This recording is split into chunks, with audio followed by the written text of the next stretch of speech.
چلتی ہیں. Thank you. کہ بھارت کی جانب سے اب یہ بڑے تسلسل شروع ہو گیا ہے ان کی فوجی قیادت کی طرف سے بھی، اس کے بھی، کہ جی در اندازی ہو رہی ہے، اور اس کے نتیجے میں لائن آف کنٹرول جو ہے اس کے اوپر جس طرح جنرل صاحب نے تعداد بھی بتائی کہ دگنا تقریباً اس برس اضافہ ہے، اور خلاف ورزیاں بڑی تسلسل کے ساتھ جاری ہیں، اور نہ صرف جاری ہیں بلکہ اب بھاری ہتھیار استعمال ہونا شروع ہو گئے ہیں.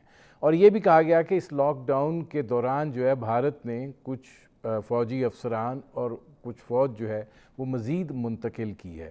آپ کو کیا عزائم دکھائی دے رہے ہیں بھارت کے؟ یہ چیز جے شنکر نے کہی ہے، اور اوروں نے تو بہت آوازیں اٹھائی ہیں اس نوعیت کی، لیکن میں نے آپ سے پہلے یہ کہا تھا کہ دیکھیے کشمیر ہندوستان کی ایک ویلیو ہے، اسٹریٹجک پارٹنرشپ ہے چین کے خلاف، لیکن اس کے علاوہ ہندوستان کی ایک اقتصادی حیثیت ہے جس کو بھی وہ پوری طرح سے ایکسپلائٹ کر رہے ہیں، اور جس کو دنیا مانتی ہے، دنیا سمجھتی ہے کہ اب آخرج اس وقت وہ $71 بلین کی تو یہ کر رہے ہیں آرمز پرچیسز، اور اب امریکہ اور چین کے بعد تیسرے نمبر پہ آرمز پرچیسز کرنے والا ہندوستان ہے. وہ اس کے لیے ایک منڈی ہے، لیکن اس کے علاوہ اس میں دیکھا جا رہا ہے کرونا وائرس کے باوجود اور اس کو ایک طرف رکھتے ہوئے کہ ہندوستان میں وہ پوٹینشیل ہے ٹریڈنگ پارٹنر ہونے کا، جس کی وجہ سے وہ ہمارے لیے اہمیت رکھتا ہے تجارتی طور پہ. اب پاکستان میں ہمارے پاس ضروری ہے کہ اگر ہم اپنے اقتصادی صورتحال کو سدھاریں، ہماری انتظامیہ کو سدھاریں، اور کیونکہ انتظامیہ صحیح ہوگا تب ہم اقتصادی ترقی جس نوعیت کی ہم کرنا چاہتے ہیں اس کے لیے یہ انتظامیہ ضروری ہے. اگر ہم ان پہ فوکس کریں اور یہ چیزیں بنائیں تو ہم بھی 22 کروڑ، وہ 130 کروڑ سے زیادہ ہوں گے، لیکن ہم بھی 22 کروڑ لوگ ہیں، اور ہمارے پاس یہ صلاحیت ہے کہ اگر ہم اپنی پوری اقتصادی پوٹینشیل کو ریئلائز کریں تو ہم بہت اٹریکٹیو ٹریڈنگ پارٹنر بن سکتے ہیں. میں نجم الدین شیخ صاحب آتا ہوں، اکنامک پارٹنر بن جی سکتے ہیں. اس میں جنرل صاحب یہ فرمائے گا کہ چیف آف آرمی سٹاف کو لائن آف کنٹرول پر وہ گئے، اور وہاں پہ انہوں نے جو بھارت کر رہا ہے اس کو خطے کے امن اور استحکام کے لیے خطرہ قرار دیا.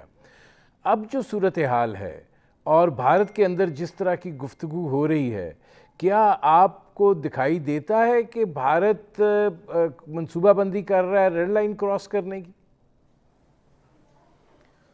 دیکھیں وہ پریشر ضرور ایگزرٹ کر رہا ہے، انٹیمیڈیشن ہو رہی ہے، لیکن red line cross I don't think so کہ وہ یہ رسک لے گا، بیکاز دے نو کہ جب بھی ہمارے بیک ٹو دی وال ہوئی تو اس کے کانسیکوینسز بڑے بھیانک ہوں گے، اور that is what is the deterrence that we have.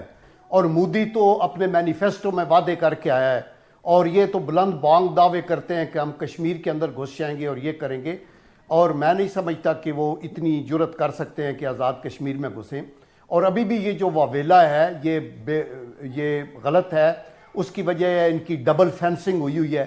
جب پرویز مشرف صاحب ایگری کیے نا 2003 میں سیز فائر پہ، چونکہ کراچی ایگریمنٹ کے تحت کوئی بھی ڈیفنس کو امپروو نہیں کر سکتا، بنکر بھی بناتے تھے تو ہماری طرف سے گولا جاتا تھا، اس کو اڑا دیتا تھا. جب یہ سیز فائر ہوگی تو انہوں نے فینسنگ کی 550 کلومیٹرز کی، اور یہ دسمبر 2004 تک مکمل کر لی. ابھی اس کے اوپر کیمرے ہیں، فلیش لائٹس ہیں، سینسرز ہیں، اس کے اوپر ہر طرح کے الارمز لگے ہوئے ہیں. تو پھر ہماری طرف سے وہاں تو وائلیشن کا کوئی تک ہے نہیں، لیکن چونکہ انہوں نے یہ بوگی ایک پاکستان کی زندہ رکھنی ہے اور اندر بتانا ہے اور کشمیریوں کو دبانا ہے، تو that is what they are doing. میں ندیم یہ کہنا چاہتا ہوں کہ یہ جو انٹرنیشنل پالیٹکس یا ڈپلومیسی ہے نا، it is like a chess game. یہ بات تھی کہ اگر تو آپ ری ایکٹیو ہیں تو آپ کبھی بھی کوئی انیشیٹو نہیں لیں گے، نہ پرو ایکٹیو ہوں گے. یہ انڈرسٹینڈیبل ہے کہ کنٹریز کے اپنے انٹرسٹ ہیں، لیکن ہمیں لوپ ہول دے کے ایکسپلائٹ کرنا ہے. مثلا اب جب سے انڈین کی الائنمنٹ زیادہ امریکہ کی طرف ہوئی ہے تو ہمیں ایک اوپننگ ملی ہے کہ رشینز کا تھوڑا ایٹیچیوڈ ہمارے ساتھ بیٹر ہوا ہے. اس کو ہم کس حد تک پرو ایکٹیولی ایکسپلائٹ کر سکتے ہیں، یعنی ان کے اپنے انٹرسٹ بھی ہوں، ان کو دعوت دی جائے، وہ یہاں ڈیفنس پروڈکشن میں کچھ انویسٹ کریں، کچھ ان کو انرجی میں انویسٹمنٹ دی جائے, کچھ ہم ادھر جائیں تو ہمارے ان کے ساتھ ایک تعلقات کے اندر بہتری آ سکتی ہے. اسی طرح ہم ڈیمیج کنٹرول بھی کریں, لیکن پلس جہاں جہاں اپرچونٹیز آپ کو ملے ان کو بلکہ کریٹ کیا جائے اور ان کو ایکسپلائٹ کیا جائے. ہم انفارچونیٹلی اپنی ڈپلومیسی میں پرو ایکٹیو نہیں ہے. میں جنرل صاحب آتا ہوں, جنرل صاحب میں آتا ہوں. میں نے جنرل صاحب سے پوچھا کہ بھارت ریڈ لائن کراس کرے گا کہ نہیں. کیا آزاد کشمیر کی حد تک جو ان کے عزائم ہیں اس کے اوپر وہ آگے جا سکتے ہیں کہ نہیں, یہ اسی طرح کا سلسلہ جو ہے یہ کنٹینیو کرے گا؟ نہیں, اس وقت وہ آگے نہیں جا سکتے.